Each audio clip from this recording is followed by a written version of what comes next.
this evening. I'm thrilled. Let me just get started with a couple of housekeeping announcements here. If you go up to the very top of your page, there should be a chat button. It might be under More if you have your screen a little bit small. So you can click on that and you should get to the chat window. You're going to want to probably change the "to" there to all panelists and attendees. So the panelists are those of us who are talking, and panelists and attendees gets to everybody who's on the webinar. So feel free to switch that so you can talk to everyone. Let's see.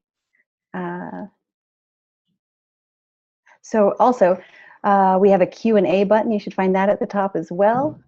Go ahead if you have questions for the panelists along the way. Go ahead and put them in there, and we'll get to those when we have the Q&A time.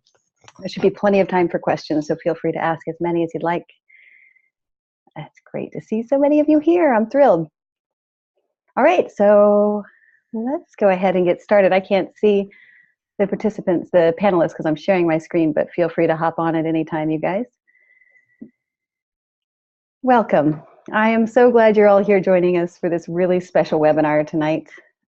This is Partnering with Latino Audiences for the Eclipse and Beyond, and I'm going to do some introductions and we'll get started with our amazing panel lineup. Let me first just kind of tell you a little bit about why we're doing this. The Astronomical Society of the Pacific received a grant from the American Astronomical Society. It's a mini grant in honor of Juliana Steinheider-Duncombe. She was this incredible astronomer and educator who started the US's first school lunch program to make sure that every child could come to school ready to learn and with a full belly. So she was a real social justice pioneer, and this mini grant was in her honor.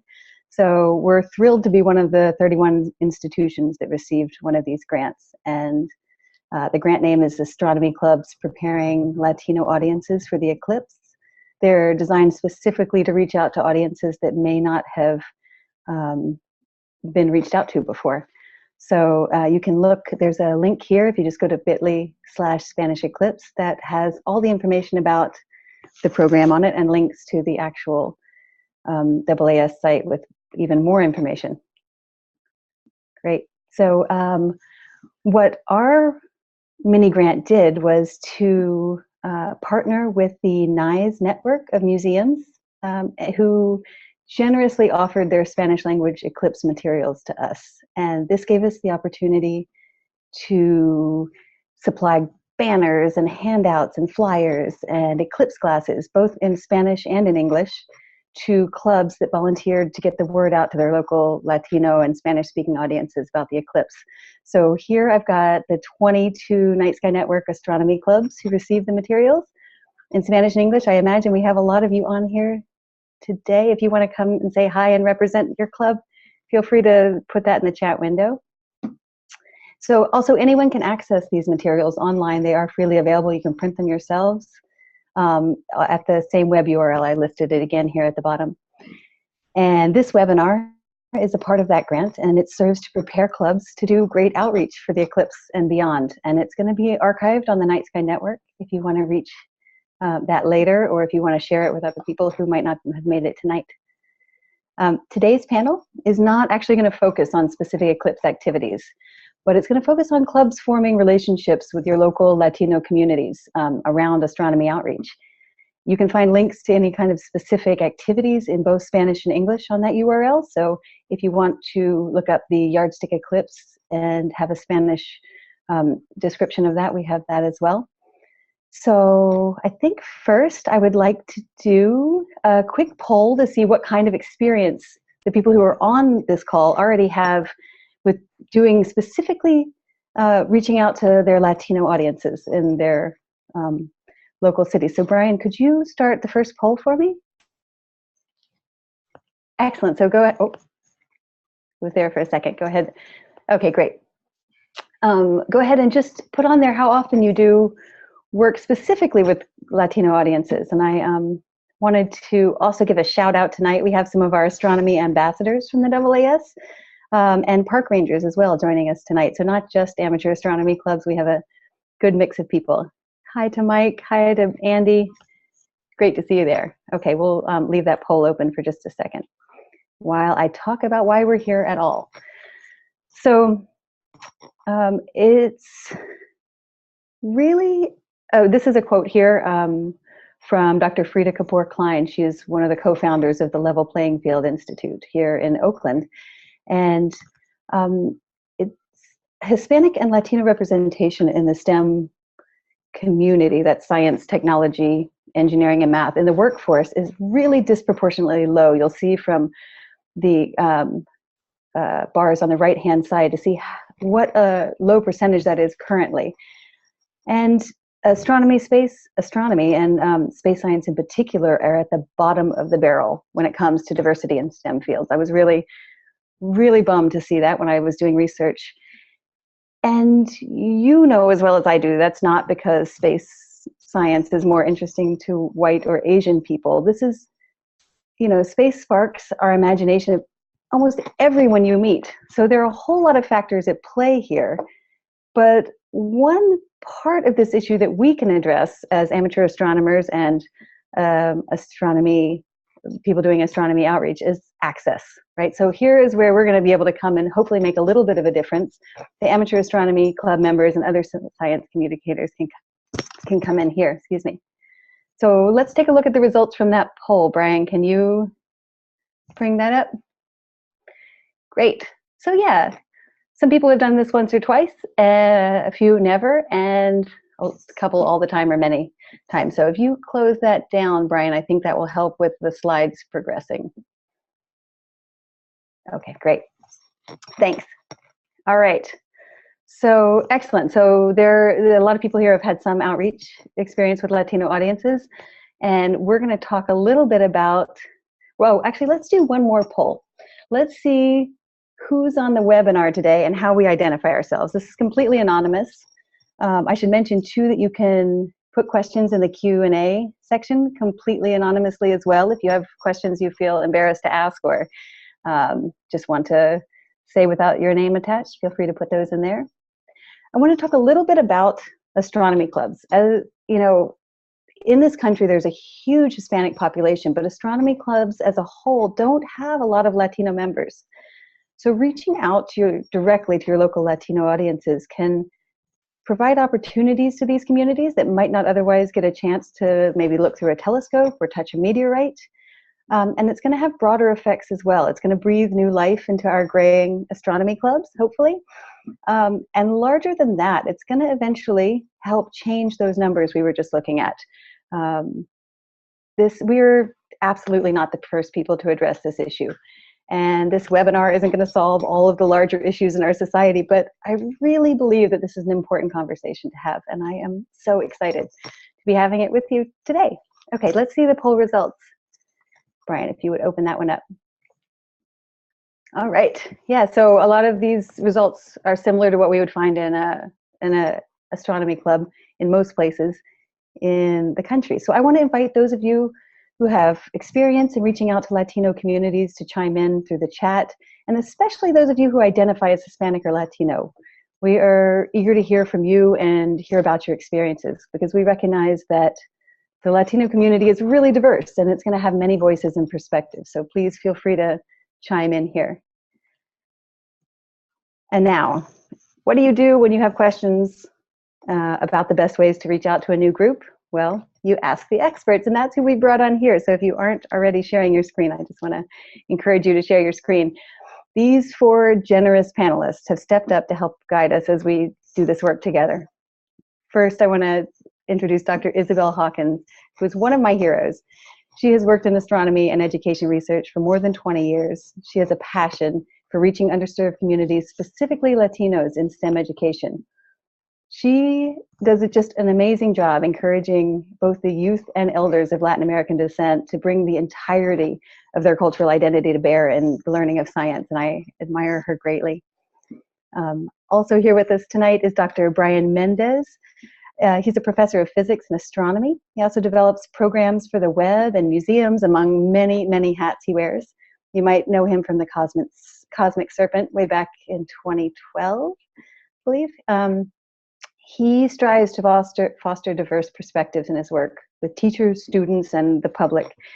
And he's also a sci-fi geek and a saxophonist. And he happens to have two of the cutest twins in all of the cosmos. So he happens to be a friend of mine too. Thank you so much for joining us, Brian. I appreciate that. Alex Quinones works at the SAM Academy with many migrant parents and English language learners, helping guide them to better understanding science. He was just telling me about how he'd worked with NASA programs, and he got teachers and students involved in bringing authentic science research into the classroom. He's also a huge Pittsburgh sports fan, I hear. Congratulations, Alex, on the Stanley Cup. I am from Nashville, so we can't talk about that anymore. But it's a really good thing you're an amateur astronomer, because we'll have lots of other things to talk about. Really, congratulations. That was great.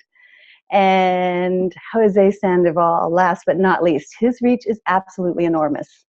The Community Science Workshop Network, where he works, provides opportunities for youth to tinker and make and explore their world through science in underserved communities across California. So I just want to thank you all so much for taking the time to join us and help us become more inclusive and effective in our outreach. I have quite a few questions for you all, but I wanted to start quickly with a quote by Jose. When we were emailing back and forth, he was speaking to the benefits of exposing students to science, and I wanted to just take this as a call to the amateur astronomers online here. He said, just provide them the opportunity, the tools, and the experience, and they will be empowered and inspired as they take on an identity of a contributor, a producer, a scientist, and an astronomer. I just thought that was beautiful, so thanks, Jose. So I know the club members on this call are interested in reaching out to Latino audiences. I wanted to ask the panel this first question, and then I'm going to stop sharing my screen, and you guys can just take it from there. So question being, for club members who are new to reaching out to their local Latino audiences, can you all suggest how they can get started, and who and how and where? Definitely, it's reaching out your community. You need to go out and not be afraid to go and talk to parents and students, and that's the problem with trying to go get Latino people to come into astronomy or any of the sciences, is that they don't want to do it. So if you go out there, you go knock on their door, I think that's one way we can get them involved. Very important. I'd like to add, this is Isabel. For example, if you go to your local Boys and Girls Clubs or any of the after-school programs that might be serving your local schools, and if your local school is not serving a Latino audience, then figure out in your geography, where the Latinos live, and that's where the kids are going to be going to school, and then go to the after-school programs and work with those coordinators or other community-based organizations that would support Latino families, and I think that's a great way to reach out. Yeah, and to that I would add community colleges can be a great resource as well. So, if you find the community college that maybe has a large population of Latinos there, get to know the faculty, see if you could do some kind of presentation in one of the astronomy or physics classes, and let the students get to know about your club and invite them to, come to club meetings and become involved with the club. I think, one of the most important strategies in trying to reach out to a community is trying to form a partnership with the community, right? It's not, when you're trying to make these connections, it's a human interaction. And so you want to do the kind of thing whenever you would reach out to make a new friend. That's the kind of, that's what you're doing, right? You're trying to make new friends. So think along those lines.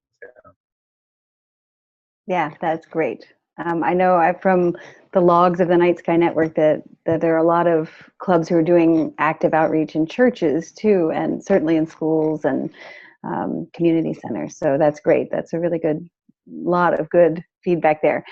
I wanted to see if you all had experience with partnerships that you really felt worked super well, and what made those partnerships between like a science professional or a science team and a Latino community. What made those successful? Why did they work so well?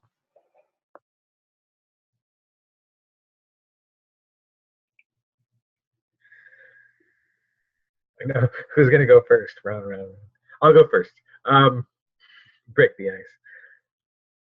The examples that I can think of, and I guess it actually just will pick up on my last thoughts. The most successful programs I have seen are ones where people spent a lot of time getting to know someone in the community that they were wanting to work with, and forming a relationship, getting to understand that community as well as they possibly could, and then creating programming with those partners that they've made, right? So rather than having some notion of, I have this program that I want to bring to you, it's what program can we together create that's going to be something that the community will appreciate and enjoy. And so the programs that have done that, they take that time to build that relationship, and it takes time. It's not fast. You can't expect it to just, you show up at one after school program, and next thing you know, you're gonna be getting calls from all kinds of different community organizations to have you show up with your telescopes. You've got to take some time, get to know people, and work on those relationships.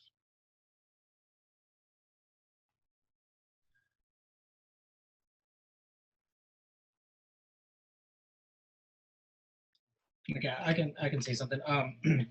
In 2011, I started a club, and I used to go to college, Reedy College, and there was no science clubs, and I started a club called SPACE, which stands for the Society of Physics, Astronomy, Chemistry, and Engineering. And the goal was to do outreach for students there, and not just STEM majors, but students that were doing other majors that wanted to get involved with anything science, like astronomy.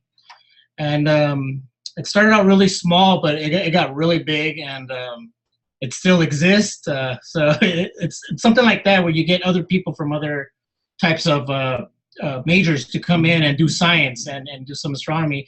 Before I graduated, I was a business major, like in science.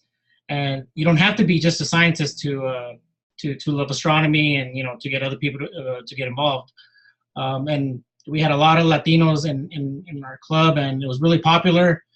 And just the community that we had there really went a long way, and it's still going strong today. Till today.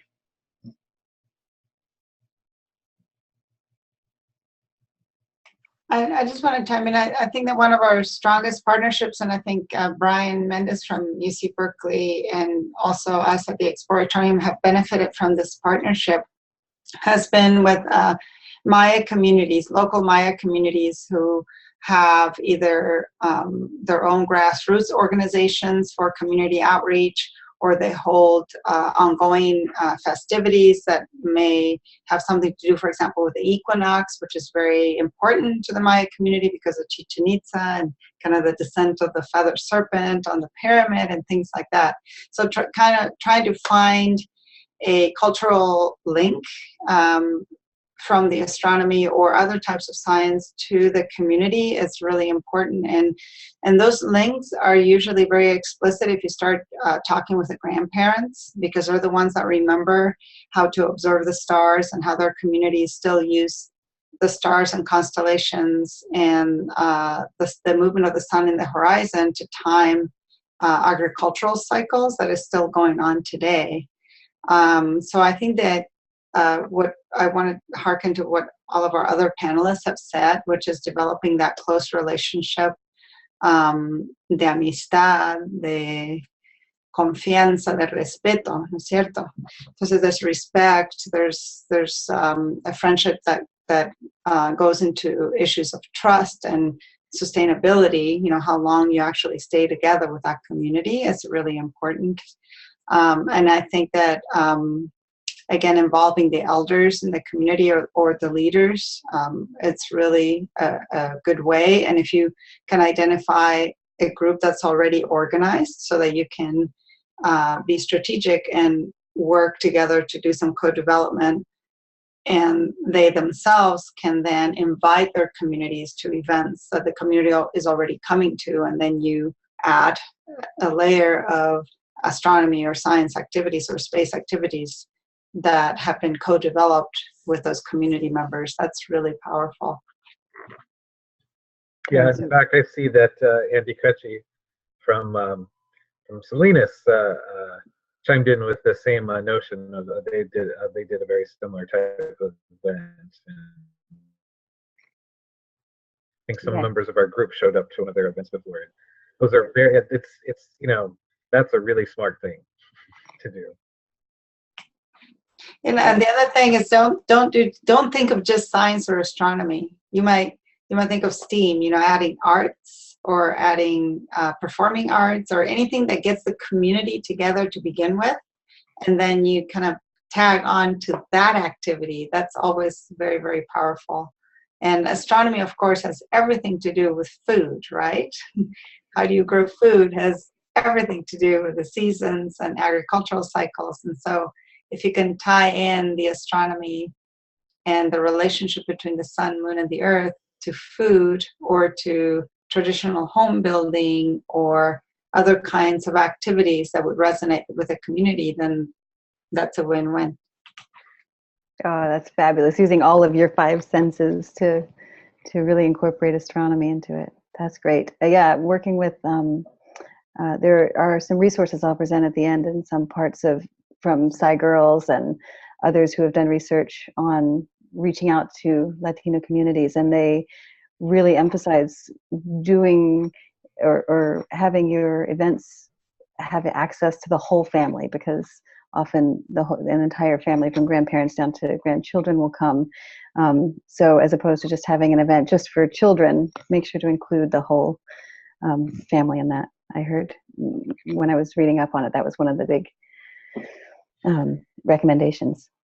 Yeah, I mean, one of the things that I often say when people, you know, ask about, you know, how do I reach out to Latinos? You know, first I'll say, well, what Latinos? Because Latino is an overly large label, and you know, you got to know your community a little bit better. But there are a few general things that are true, and one is that the family unit is supreme in Latino communities. And so if you're going to have an event, you should expect that a whole family will show. And that's one of the reasons why having some programming that's bilingual, or having, you know, translators, someone who can be there is useful, because, well, kids are often bilingual and they'll understand what's going on in English. You know, maybe the older generations may not so much, and you want to engage them as much as you want to engage the kids. So it's really important to have someone who can, you know, if you don't have anyone in your group who speaks Spanish, you know, make the connection with someone in the community who can do the translation, and you can work on that ahead of time with them so that you can do things in a bilingual way. So, and I'll say for me, for example, I have a Mexican heritage, but I was raised in Michigan, and I don't speak Spanish very well. So I always partner with someone who can speak it, and we make sure that we do things in a bilingual way. I find it also sometimes gives younger children and elders a chance to have their own areas of expertise, where sometimes the younger children can do some of the translating, and a lot of times the elders will have the stories, like Isabel was talking about, that they both see the relevance in each other's knowledge in a neat way around astronomy. I've seen that a couple of times as doing outreach. That's great. I just want to encourage our audience to feel free to add questions to the Q&A as we go. We've got a couple more before we open it up, but feel free to add any questions to the Q&A so we don't lose them in the chat window. I wanted to take it in the other direction for just a minute and ask you if there are any stumbling blocks or common mistakes that people make when first reaching out to, first connecting with a Latino community. I know that there's lots of room for mistakes, and sometimes we make them and need to course correct. But I was wondering if there were some common ones that you see happening when people are good intentioned, but maybe aren't thinking things all the way through.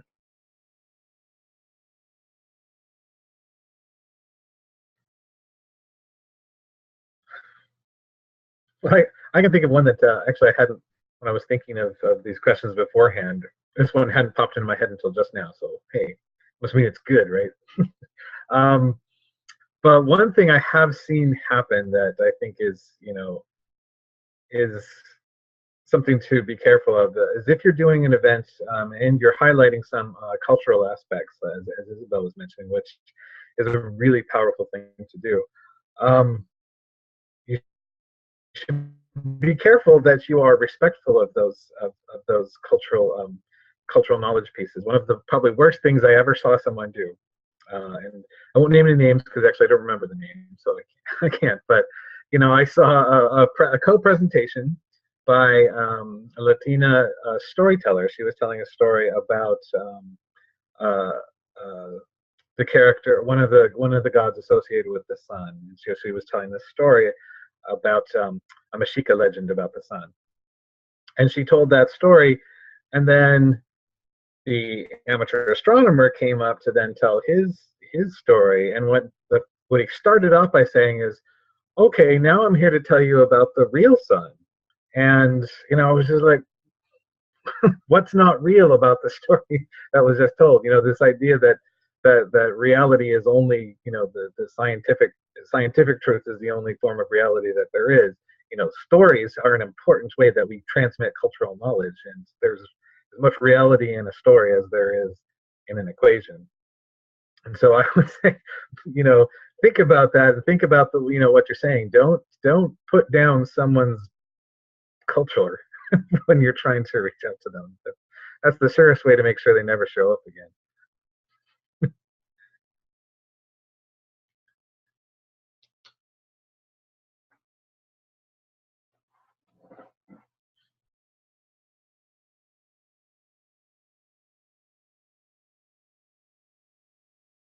Well, making a connection back to the previous point that was made, be sure to build a relationship with the community before you simply walk in there with your telescope at 9 o'clock at night thinking you're going to have people show up to watch the stars.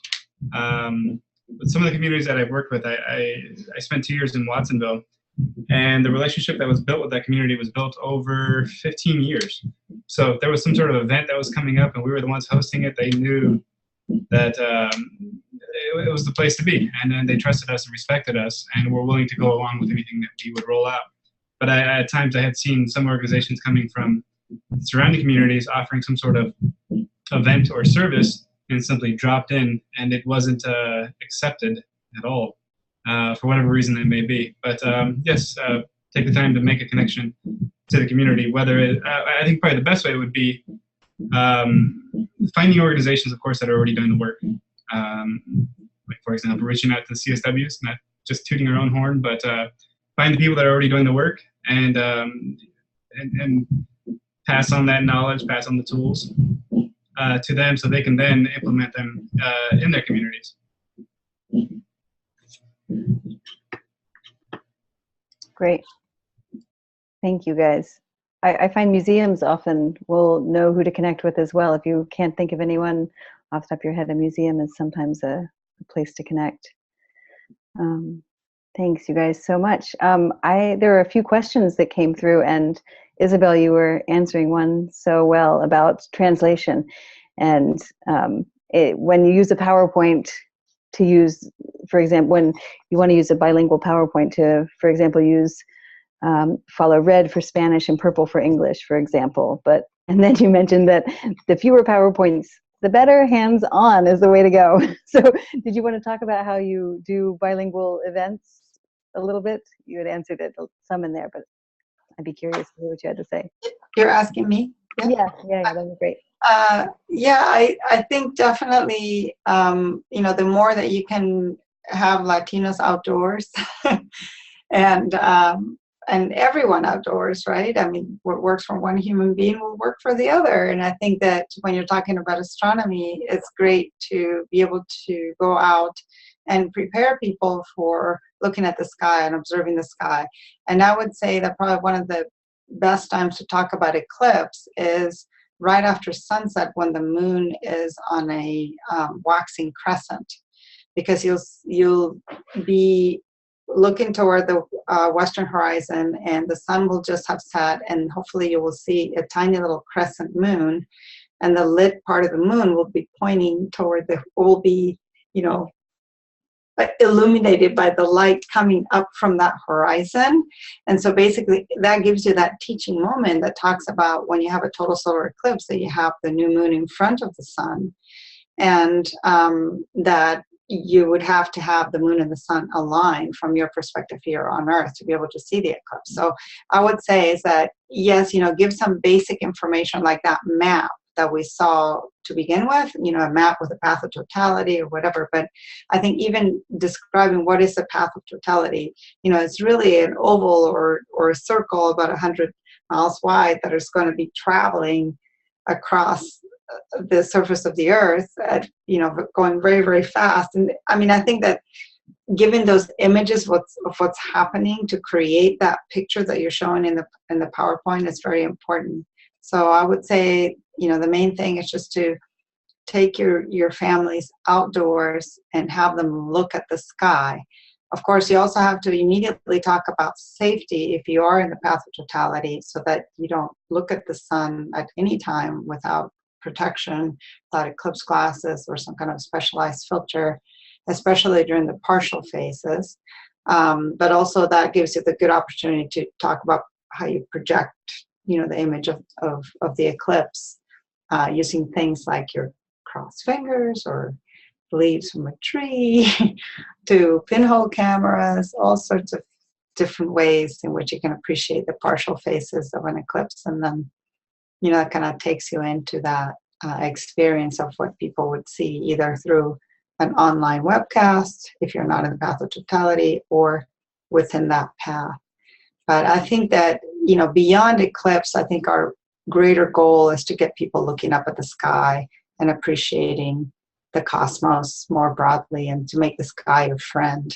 So I think that if we can do that, and boy, when you know, you can just imagine in your mind's eye, right, when you're out looking at the western horizon and then the sky is beautifully red, and then you have maybe Venus and maybe the crescent moon there, boy, you can hook somebody just through that opportunity right there. I hope that answers the way you describe things, Isabel. It's fabulous. Thank you. Yeah, it absolutely did. And then some. Thanks. I just have a question here from Jose Aguilar. He says, I speak fluent Spanish, but don't have a fluent vocabulary for the technical terms in astronomy and physics, which I'm interested in. Other than online dictionary translators, are there other methods for building a technical and science vocabulary in Spanish? I'd like to use Spanish terms that are actually used by a scientist. I run into the same problem all the time. And I often have to ask participants in my programs, how do you say that word? Because I have no idea. That was not in any of my learnings. Do you guys know anywhere that's besides the translator that are there classes online where you can learn these terms, or a great dictionary? Because often the astronomy terms are not organized in one place. Although sometimes they're the same, which is nice. I think actually Wikipedia in Espanol is not too bad. but you know, but you kind of, you know, the more fleshed out the article is, usually that means that, you know, but if it's like 2 words or whatever, it's hard to trust. But what I did, one time I had to go teach in Spain. That was a long time ago. But I had to go teach an astronomy course in Spain for like 3 weeks. And let me tell you, how do you say coronal mass ejection and, you know, solar flare and things like that in Spanish? I had no clue. And so I actually bought some technical books published in Spain or Latin America. You can just go and find those books online and just buy a technical astronomy book, a general but technical astronomy book, written in Spanish and published by a Spanish or Latin American publishing company, and that gives you your terminology. The other thing is encyclopedias in Spanish that have a special book in astronomy. Those are also really good.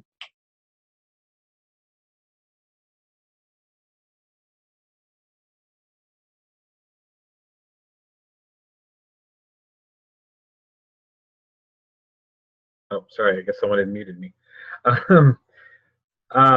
Usually I lean on Isabel or or another colleague, you know, who had some training in Latin America in the sciences. Because I mean, one of the it's maybe not as big of an issue because, you know, most people who you're going to encounter will have not had an academic training in Spanish in those terms, and so whether you use the word in Spanish or use it in English, it's a new word, right? It's just a new vocabulary word in either language that they're going to learn. So it's maybe not as big of a deal when it comes to the technical terminology. Yeah, good point. A couple of people just said, I have an idea. Let's get the ASP to publish a bilingual glossary for all those tough terms, and we would have to update it every 6 months. But yeah, actually, it would do grow. that. It would It'd grow. be a pretty cool resource, yeah. Yeah, it would. We could just have it online. That's a great idea. Okay, cool. Maybe if that comes out of this, I'd be thrilled. Thanks, Andy and Teresa. Does anybody else have any other questions, or if you guys panelists have anything you want to share with the amateur astronomy community? We're all ears and really excited to learn from you.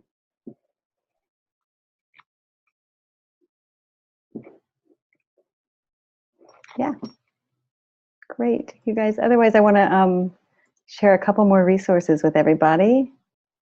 Let's see if that works.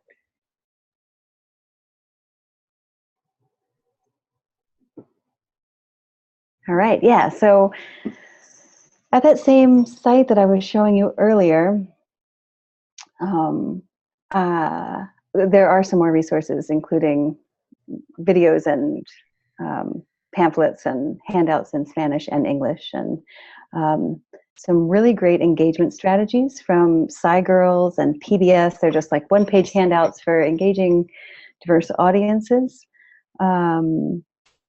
And this AAS resources on diversity is a link on that page as well.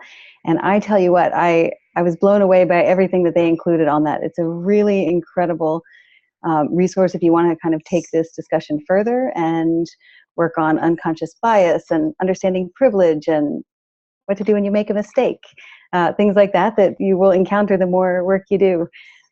So I encourage you to take a look at all of those resources on there.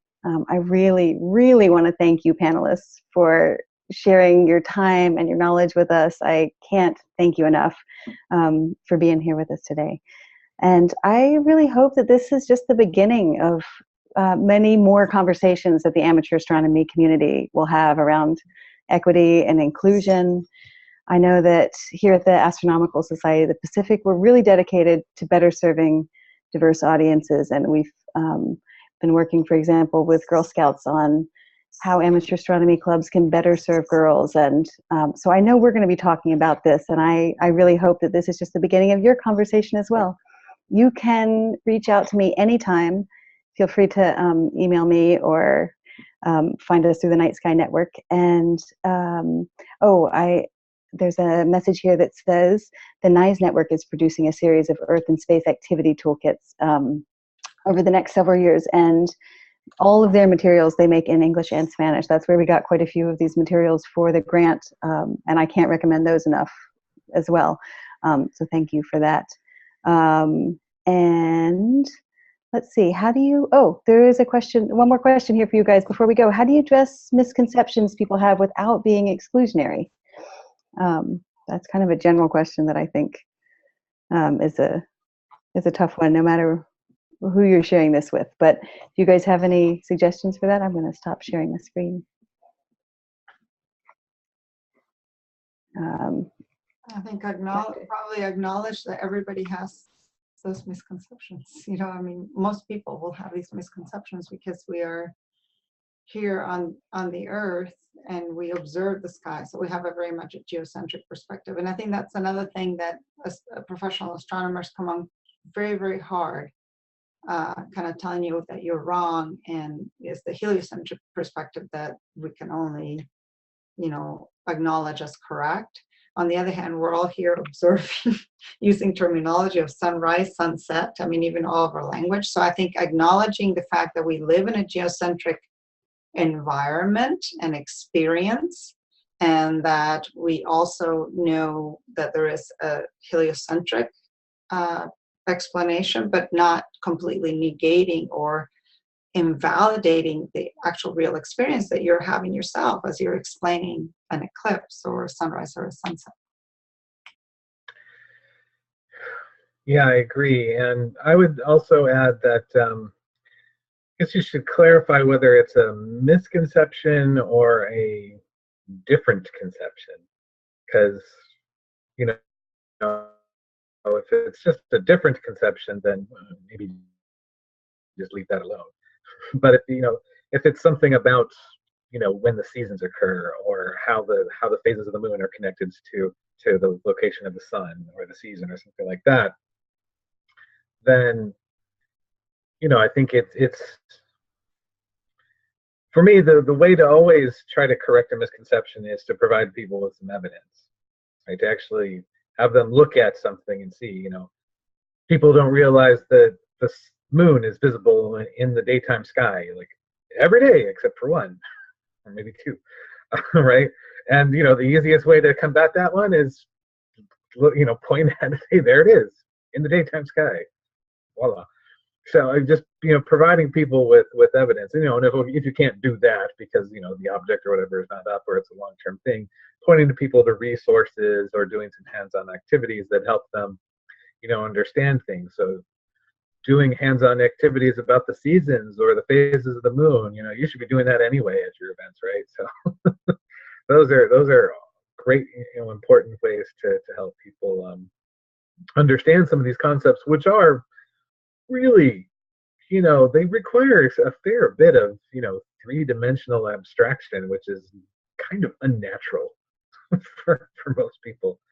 So you got to let people, grapple with those things. Vivian, is there time for me to add a little one more, or are we? Please tell me everything. Okay. I was just like, this conversation got me, I don't know, motivated. But I would say that also, like, when you talk to elders, especially from rural communities in Latin America, they will say, oh,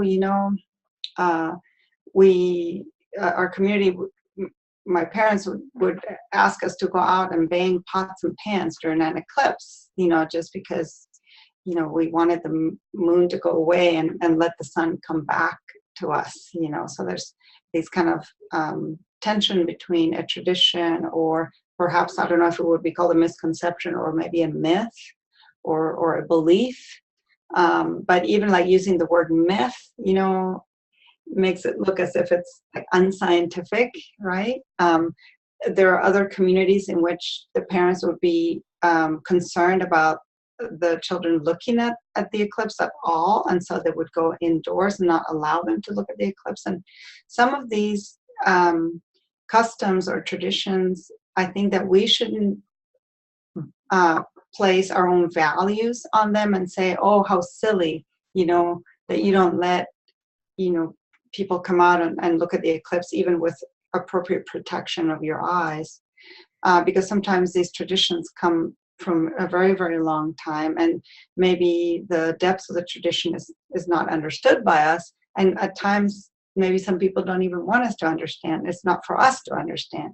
So I think that being very respectful of anything that we might at first value called like a myth or a misconception, and I think that that's when you develop that relationship with people like Jose and Alex were talking about, and Brian, when you develop that relationship, you can start to understand where does that come from, and a lot of times I think, especially when people have had long-standing relationships with a particular place, like have lived in the same area for many, many generations, then their knowledge is deep-seated in that place. And when they come and tell you about one of their traditions, a lot of times that kind of always lights a light bulb in my mind that that tradition probably has some kind of a scientific basis, because it's kept that community alive for so many generations. So there's probably a very sustainable track of science in there, somewhere embedded in there. And it's all conflated with belief systems and storytelling and, you know, different perceptions of what's real or what is observable or what is correct for your community. So these are very complex things. So I would say, you know, be careful and develop that relationship, ask many questions, and go in and with a position of humility. And also invite some of the elders to be co-presenters with you. Oh my goodness, if you do that, you know, by developing an activity together and then you invite the elder to co-present. So at the same time that you're, you know, that you're doing your demonstration or what have you, then you ask these community members, and maybe it's not an elder, maybe someone else, a teacher or someone who has their own knowledge, and you put them in a position of authority. That's incredibly validating and important. Yeah, that's a really excellent point. I remember doing outreach down in San Jose at the Lunada, and often I heard many times over and over, well, back in Mexico we could see the stars, and then it would begin a discussion of the sky stories that they would tell from when they lived in a place that had much less light pollution in San Jose, for example.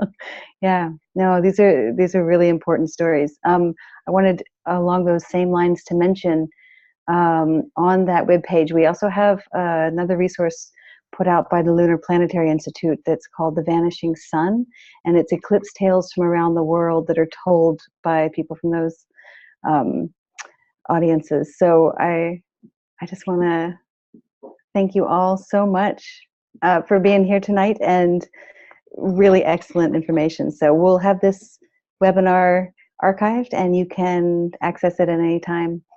Thank you, thank you, thank you. Let's see, there's another question that came in at the last minute.